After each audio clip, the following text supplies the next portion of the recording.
Thank you very much for the gold and the... but what was the second one again? Choke incense. Here you go. I'll light it for you.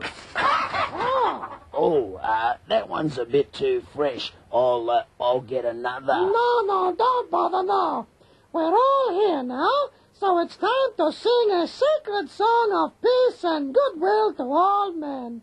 Ready? Hit it! Neighbors, everybody needs good neighbors. With a little understanding, you can find a better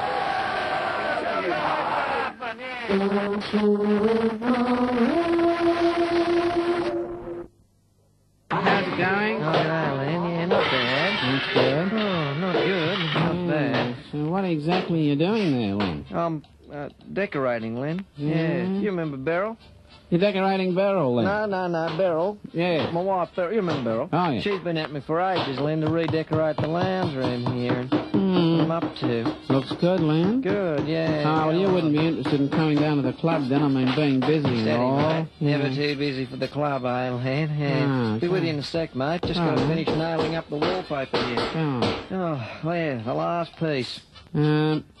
Have you ever done wallpapering before, Len? No, Len, first and last time. I'll never put wallpaper up myself again. I'm sorry, Len. You catch my drift? Yeah. Yeah, it's stupid stuff. Could have been finished hours ago, but this wallpaper was all sticky on the back. Took me hours to get it clean. Go on. Yeah. You'd think somebody would market a sort of pre-nailed wallpaper, wouldn't you? Yeah. Yeah.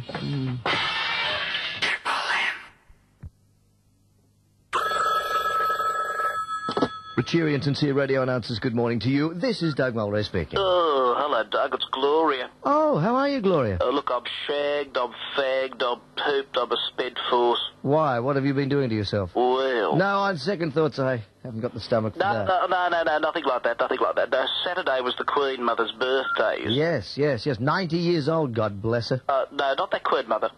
I'm referring to Keith's mother. Oh, yes, your friend Keith. My friend Keith, oh, God. We call her the Queen Mother, you see, because she shares the same birthday. Is she what?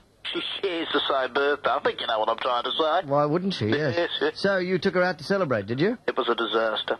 Every year it's the same. We have to check her out of the deep confusion wing of the Gladys Moncrief Twilight Hospice. Then we have to hire a Cotter van to accommodate the wheelchair.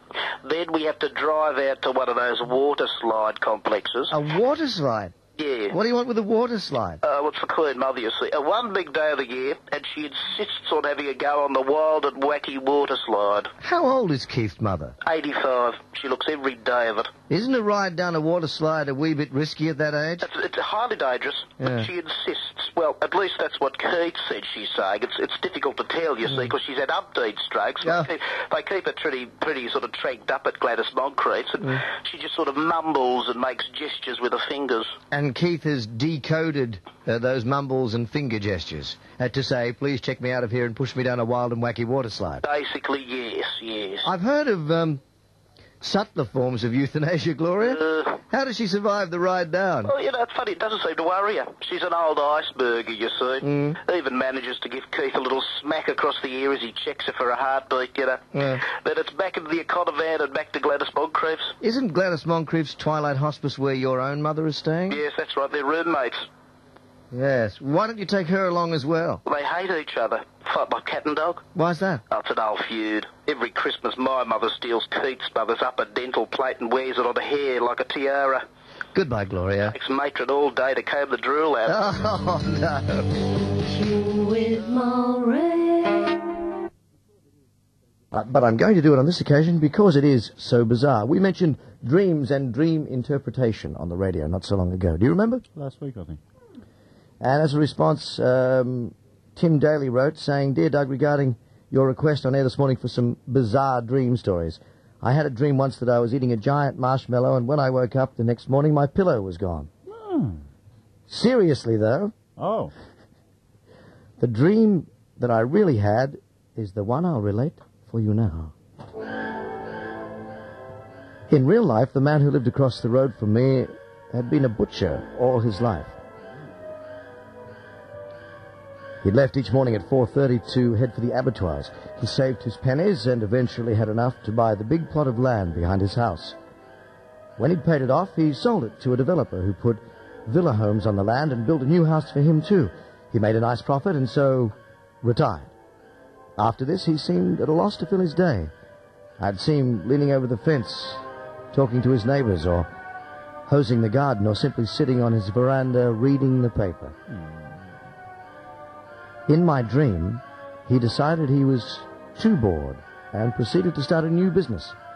He settled on being a funeral director. He organized some premises, a hearse, and a new morning suit, and was finally open for business. When he received his first customer, he lovingly prepared the body and had it lying in state in the chapel within his funeral parlor. The relatives arrived to pay their last respects. He offered his condolences and ushered them into the chapel. In my dream, I could see the faces of the relatives as they laid their eyes on their lost relation. They shrieked in horror. My neighbor had prepared the body as he knew best. The end of the chapel had a sloping refrigerated display on which had been placed trays with cuts of meat decorated with parsley and little plastic flags saying, "Special," just like a butcher shop window. Sometimes it just horrifies me to see what goes on in my mind.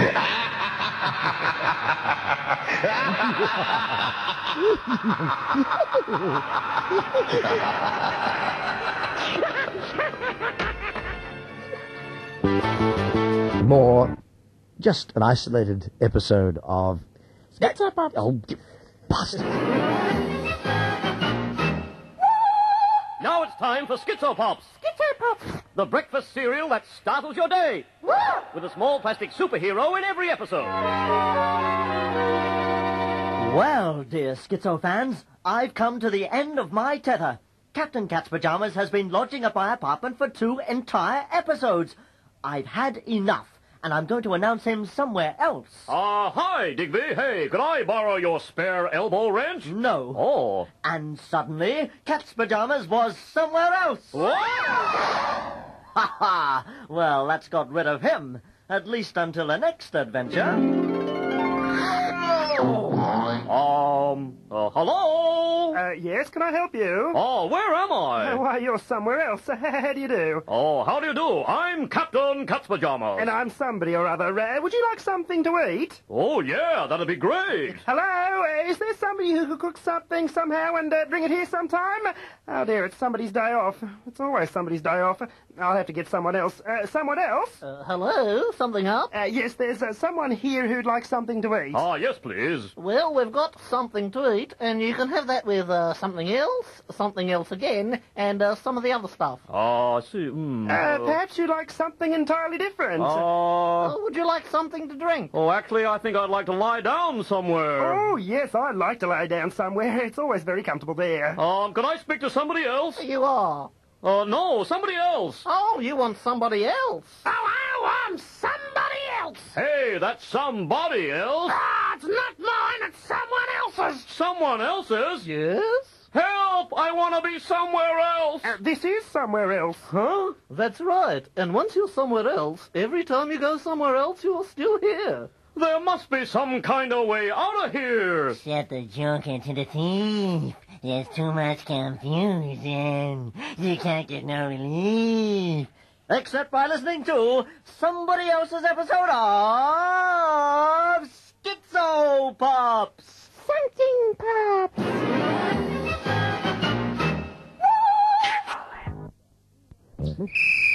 You see these socks? Yes. Paris. You see this, Spencer? Rio. See these shoes? Salzburg. These bikini briefs? Rio. Rio. What bikini briefs? Oh, not again. Yes, again. I'm all silly woman. Just the same, I'll bet Rio's got nothing like this on display. Want another look? No. A request. Hello, Doug Mulray, Triple M. Son of a bitch. Oh, Mr. Fymie. Yes, what can I do for you, sir? What can you do for me? Nothing. Nothing. You can do nothing for me. I'm one angry old man. Oh, dear. They've taken away your prescription drugs again, have they? No. Having to get by on a bit of kosher wine and aspirin? Oh, no. Nothing like that. Nothing like that. It's Channel 10. Channel 10. Well, it's been a long while since you had any trouble with them. I mean, you sold it to Thingy. What's his name? Yes. Hey, best thing I ever did. I got sick of the whole thing. Mike Walsh, Super Quiz, Family Double Dare, grown men and women rolling around in green custard. Everybody looking at Larry Emder's teeth and wondering if they were real. It was a nightmare! But you're out of it now. How did you know that? No, I mean, you're out of Channel 10. Oh, sure, but a guy has got to live, you know. I still got to have a life. I'm an old man. I enjoy quiet, simple pleasures. Like getting bombed out of your mind on Valium and driving your Mercedes around Rose Bay like a madman. Okay. Sometimes I go crazy, nuts, cuckoo, wacko, but you know what I really like to do? A bottle of Sloan's liniment, a bowl of Kreplocks, and a few rounds of Naked Twister, as I recall. Apart from that! What? I watched Dallas. You watched Dallas? I watched Dallas. Oh. Yes, I think you're a pervert. Dallas. It's not the show for you. I mean, when do you get up to that sort of nonsense anyway? It's not nonsense. It's terrific. Ba-ba. Yes. Ba-ba. Channel 10 have been playing Dallas at 5 a.m. every morning for as long as I can remember. Not that I can remember so good no more, but... Yes, it's the mnemonic thing, isn't it? I was only talking about it a moment ago. That's right, Einstein. I didn't know it was still on. 5 a.m. What are you doing up at 5 a.m. anyway? I may be 1 year old. I don't sleep so good no more. So I get up, I sip a little kosher wine, pour a little warm milk on a bowl of crispy Kreplocks, and I watch Dallas. Crispy Kreplocks? Crispy Kreplocks. They're Kreplocks that go crunch. I see, yes.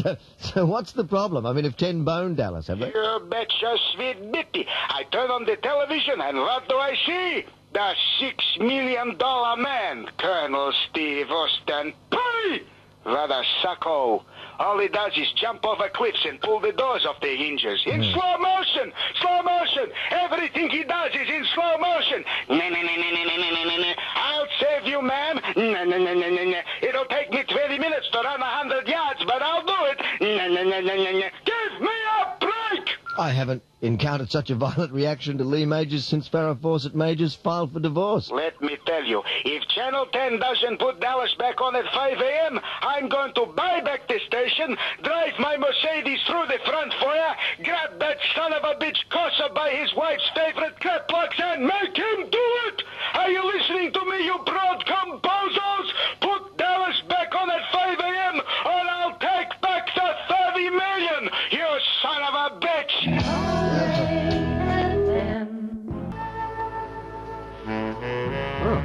When I was 21, it was a very good year. It was a very good year for city girls who lived up the stair with perfumed hair. That came undone when I was 21. I think he probably went blind by the time he was 25. He's smooth. You might think that tyres are boring, but if you ever had to spend an entire dinner party seated next to Ian Chappell as I have, you might think differently. Tedious.